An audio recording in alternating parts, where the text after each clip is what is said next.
Hello friends, welcome back to this channel. दोस्तों, इस video में हम लोग बात करने जा रहे हैं जेपी इंफ्रा लिमिटेड के ऊपर। लेकिन शुरू करें उससे पहले आपसे दो रिक्वेस्ट करना चाहूँगा। पहली रिक्वेस्ट तो ये है कि अगर आपको डीमैट अकाउंट ओपन कराना है तो डिस्क्रिप्शन बॉक्स में आपके लिए लिंक ड्रॉप किया गया है, उसे क्लिक करके आप सिंपल तरीके से अपस्टॉक में अकाउंट ओपन करवा सकते हैं। दूसरी रिक्वेस्ट रहेगी आपसे कि अगर आप इस चैनल को फाइनेंस मार्केट को फर्स्ट टाइम देख रहे हैं तो सब्सक्राइब करके बेल आइकन को हिट कर लीजिए, ताकि आपको किसी भी वीडियो की नोटिफिकेशन मिस ना हो और आप सबसे पहले देख पाएंगे।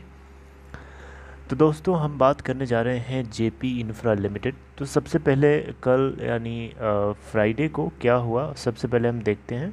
देखिए, फ्राइडे को 3.70 की प्राइस के ऊपर ओपन हुआ और वहाँ से 3.80 का हाई भी बनाया था। हालांकि इसका अपर प्राइस बैंड 4.00 का लगा था। अगर इससे पहले वाले दिन की क्लोजिंग प्राइस देखें तो 3.85 था और उससे 15 पैसे नीचे आप देख सकते हैं। 15 पैसे नहीं, बल्कि यहाँ आप देख सकते हैं, हाँ, 15 पैसे नीचे ओपन होता है और वहाँ से 10 पैसे का ऊपर हाई बनाता है पूरे इंट्राडे में। फिर वापस लोअर सर्किट के ऊपर ही बंद हुआ, यानी 3.70 के ऊपर। 26,78,741 शेयर्स ट्रेड हुए, जहाँ पे 100% अभी भी डिलीवरी है। और बीएससी के ऊपर देखें तो 3.65 की लोअर सर्किट के ऊपर बंद हुआ। 4.95% का लोअर सर्किट है। 17,09,73 शेयर्स ट्रेड हुए, यहाँ पे भी 100% की डिलीवरी। 506.96 करोड़ इसकी मार्केट कैप है। अगर आप लास्ट के 5 दिनों की एक्टिविटी को देखेंगे तो ये 4.21 का इंट्राडे में हाई बनाया था और वही इसका 52 वीक हाई है। तो अब ये देखिए, लास्ट के 5 दिनों की एक्टिविटी जब हम देख रहे हैं तो इसके अंदर लगातार अपर सर्किट लगता हुआ रहा है। लास्ट यानी फ्राइडे को हमें गिरावट क्यों देखने को मिली, इसके पीछे क्या कारण हो सकता है, उसको हम डिस्कस करेंगे और कुछ बातें करेंगे। तो सबसे पहले हम बात करते हैं कि इसके अंदर लोअर सर्किट क्यों लगना शुरू हुआ। देखिए, लोअर सर्किट लगने के पीछे कोई स्पेसिफिक न्यूज़ नहीं है कि एनबीसीसी या सुरक्षा एसेट रिकंस्ट्रक्शन कंपनी ने मना कर दिया है, ऐसी कोई न्यूज़ नहीं है। ये जो आपको लोअर सर्किट लग रहा है ये एक स्पेकुलेटिव है, यानी 1 से 2 ट्रेडिंग सेशन तक ये आपको कंटिन्यू होता हुआ दिखाई देगा। उसके बाद वापस इसमें यूसी लगना स्टार्ट हो जाएगा।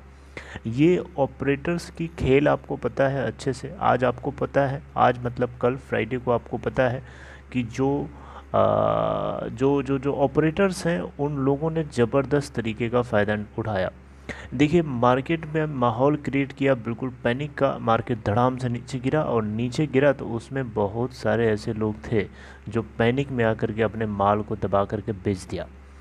तो हमें जो लोअर सर्किट कल हमें दिखाई दिया, ये सबसे बड़ा कारण मार्केट सेंटिमेंट का है। इसमें ऊपर से कई दिनों से लगातार इसमें आप देख रहे थे अपर सर्किट लग रहा था, तो बहुत लोग इस बात की डर में थे कि कहीं ऐसा ना हो जाए कि उनका प्रॉफिट ही छूट जाए उनके हाथ से, यानी एलसी लगने लगे, लोअर सर्किट लगने लगे और वो बेच भी ना पाएँ।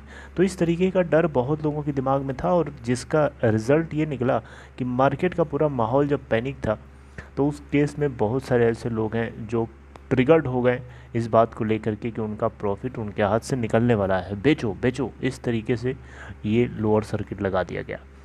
मुझे लगता है कि 1 से 2 ट्रेडिंग सेशन में आपको इसमें फर्दर यूसी लगता हुआ दिखाई दे सकता है। देखिए, अभी ऐसी कोई न्यूज़ नहीं आई है मार्केट में कि जो एनबीसीसी और सुरक्षा एसेट रिकंस्ट्रक्शन कंपनी, जो इस कंपनी को एक्वायर करने के लिए दोनों बिडर्स हैं, कोई नेगेटिव न्यूज़ नहीं है, ठीक है। तो इसलिए ये जो लोअर सर्किट लगा है, ये बिल्कुल इस बात को लेकर के चिंता करने की ज़रूरत नहीं है कि कोई नेगेटिव न्यूज़ है। दूसरी चीज़ ये है कि यहाँ पे आपको बताना चाहूँगा, मनोज गौर की तरफ से बार बार इस बात को लेकर के कोशिश करी जा रही है कि किसी भी तरीके से ये चाहते हैं कि इनका मैनेजमेंट, इस कंपनी का जो मैनेजमेंट है, ये वापस इनके हाथ में आ जाए। देखिए, इंसॉल्वेंसी एंड बैंक्रप्सी कोड जो बनाया गया है 2016 में, उसके अंतर्गत अगर आप देखेंगे तो कोई भी प्रमोटर अपनी अपनी उस कंपनी को जो दिवालिया हो चुकी है, यानी जो इंसॉल्वेंसी प्रोसेस से गुजर रही है, उसको री एक्वायर नहीं कर सकता है, लॉ के अकॉर्डिंग नहीं कर सकता। लेकिन किसी किसी केसेस में हम लोगों ने देखा, जैसे कि आईडीबीआई बैंक के केस में देखा था ठीक है, वहाँ लेंडर्स को कोई दिक्कत नहीं थी तो क्यों बाकी को दिक्कत होगी। हाँ, DHFL के केस में कपिल वाधवन की कोशिश तो थी, लेकिन अभी भी मैं उसको ये नहीं बोल रहा हूँ कि उनकी कोशिश बेकार गई है, अभी भी उनकी कोशिश को हरी झंडी मिल सकती है। सुप्रीम कोर्ट को फैसला सुनाना है उनके ऊपर, क्योंकि उन्होंने पिटीशन फाइल किया सुप्रीम कोर्ट में।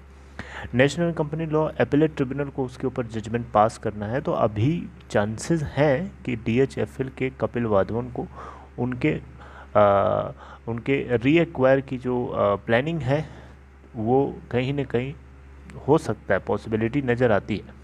लेकिन यहाँ पे ये बिल्कुल सही बात है कि IBC के लॉ के अगेंस्ट होगा, राइट।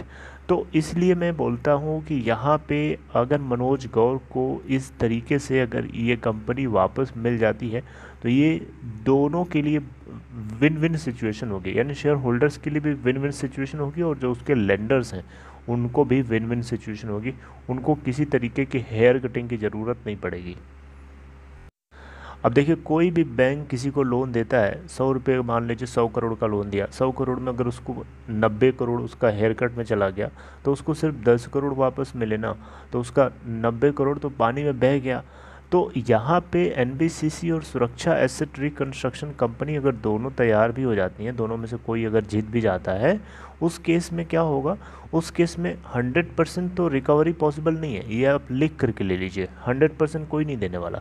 लेकिन हाँ, प्रमोटर जो है मनोज गौर जो हैं, वो जिस तरीके से ऑफ़र कर रहे हैं, अगर उनके ऑफ़र में कुछ वेट है तो डेफिनेटली कहीं ना कहीं लेंडर्स को उनकी पूरी वैल्यू मिलेगी, प्लस होम बायर्स या जो फ्लैट ओनर्स हैं उन सभी को भी उन्होंने बहुत सारे अट्रैक्टिव चीज़ें बोली थी अपने मुंह से, जिसके चलते लोगों को भरोसा करना चाहिए। मेरे हिसाब से अथॉरिटीज़ को इसके ऊपर एक बार सोचना चाहिए, समझना चाहिए, उसके बाद उस पर एक टेस्ट एंड ट्रायल करने में क्या जाता है। जैसे अभी तक इन लोगों ने इतना कुछ, अरे इतना हेयर कटिंग आप झेलने से बढ़िया एक बार ट्राई करो ना, शायद कुछ ऐसा हो जाए जो मतलब। अब इसमें क्या है कि JP इंफ्रा को NBCC और सुरक्षा एसेट रिकंस्ट्रक्शन कंपनी मान लीजिए एक्वायर भी कर लेती है कोई इसमें से, उस केस में एक सबसे बड़ा क्वेश्चन बना है दिमाग में, एक डर भी बना है क्वेश्चन के साथ साथ, कि क्या JP इंफ्रा को, क्या इन दोनों में से जो जीतेगा, क्या इसके इक्विटी शेयर्स को, इक्विटी वैल्यू को क्या ज़ीरो तो नहीं करेगा, या इसको डिलिस्ट तो नहीं करवा देगा NSE BSE से। इस बात का बहुत बड़ा क्वेश्चन मार्क है और डर है, क्योंकि ऐसा हम लोगों ने DHFL के केस में सस्पेंशन होता हुआ देखा है, जिसके चलते लोगों को इस बात का डर है, राइट। तो ये डर भी वहाँ से फिनिश हो जाता है अगर प्रमोटर रीएक्वायर करने की बात को सामने लेके आता है तो। बाकी अभी क्या चल रहा है करंटली NBCC और सुरक्षा एसेट रिकंस्ट्रक्शन कंपनी को, वो मैं आपको जल्दी से बता देता हूँ।